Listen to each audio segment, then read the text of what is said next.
হাদিস চর্চার ১৪০০ বছরের ইতিহাসে যোগ হলো এক অনন্য ও ঐতিহাসিক মাইলফলক। বিশ্ববিখ্যাত হাদিস গ্রন্থ জামে তিরমিজির ১৭ খণ্ডের পূর্ণাঙ্গ আরবি ব্যাখ্যা গ্রন্থ কিফায়াতুল মুগতাজি রচনা করে বিশ্বজুড়ে আলোড়ন সৃষ্টি করেছেন বাংলাদেশের প্রখ্যাত হাদিস বিশারদ মাওলানা আব্দুল মতিন। আসসালামু আলাইকুম ওয়া রাহমাতুল্লাহি ওয়া বারাকাতুহু।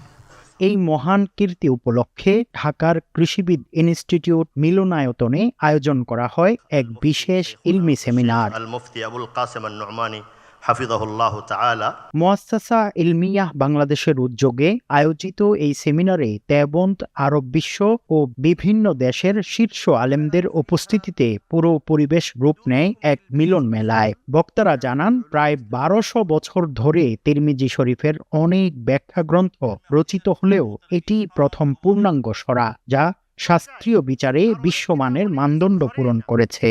আল্লাহর মেহেরবানি আমি এই কিতাবে আমার যা চাওয়ার সব পেয়েছি। সেমিনারে প্রধান অতিথি হিসেবে উপস্থিত ছিলেন ভারতের দারুল উলুম দেওবন্দের মুহতামিম মাওলানা আবুল কাসেম নৌমানী। বিশেষ আলোচনা করেন জাতীয় মসজিদ বাইতুল মোকাররমের খতিব মাওলানা আব্দুল মালেক, মক্কা মুকাররমার শায়েখ ডক্টর আব্দুল আজিজ আল হাজ, দেওবন্দের শুরা সদস্য শায়েখ হাসান মাহমুদি রাজস্থানী এবং দক্ষিণ আফ্রিকার বিশিষ্ট আলেমে দ্বীন শায়েখ ইসহাক বানা।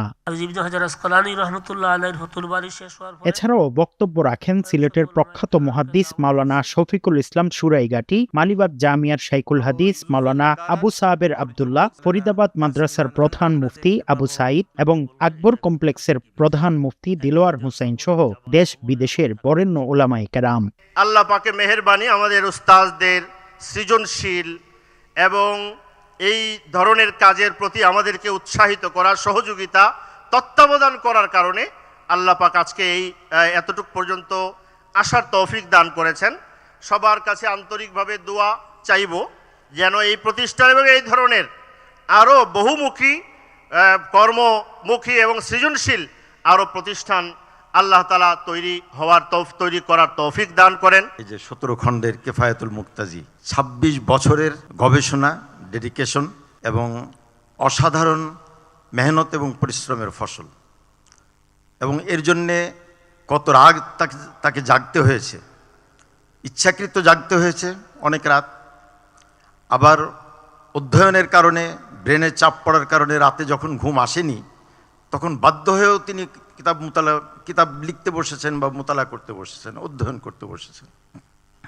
আর এই একটা কিতাব লেখার জন্যে, এর পিছনে মেহনত করার জন্যে উনি শত শত কিতাব ঘেঁটেছেন এবং যে শাস্ত্রের প্রয়োজন পড়েছে সেই শাস্ত্রের উচ্চ পর্যায়ের কিতাব তিনি ঘেঁটেছেন। মুআসসাসা ইলমিয়ার সবচেয়ে বড় খেদমত হলো এই কিফায়াতুল মুগতাজির প্রকাশ। একটা সময় তো খুবই খারাপ ছিল, যখন মাযহাবের মধ্যে পারস্পরিক মতভেদ প্রচণ্ড আকারে ছিল। আলহামদুলিল্লাহ তার থেকে অনেক উত্তরণ হয়েছে। কিন্তু আমার মনে হয় যদি আমরা এই কিতাবকে সামনে রাখি তাহলে ইনশাআল্লাহ তাআলা এই ইত্তেফাক আরো অনেক গভীর হবে।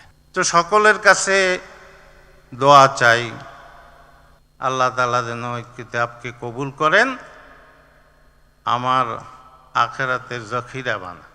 বিশেষভাবে মুআসসাসা ইলমিয়ার যারা কর্ণধার, তাদের শুকর আদায় করি। ওনারা না হইলে তো আমার এই কিতাব কে দেখতো, কে চিনতো, কে বুঝতো।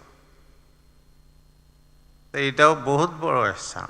অনুষ্ঠানে গবেষণার ধারাকে ছড়িয়ে দিতে ১০০ জন মেধাবী শিক্ষার্থীর হাতে সম্পূর্ণ কিফায়াতুল মুগতাজির ১৭ খণ্ডের সেট তুলে দেয়া হয়। জামিয়াতুল উলুমিল ইসলামিয়ার মুহতামিম মাওলানা মাহমুদুল হাসানের মোনাজাতের মাধ্যমে শেষ হয় বিশ্বমঞ্চে বাংলাদেশের নাম উজ্জ্বল করা এই ঐতিহাসিক ইলমি আয়োজন। মুফতি আব্দুল্লাহ তামিম, সময় সংবাদ, ঢাকা।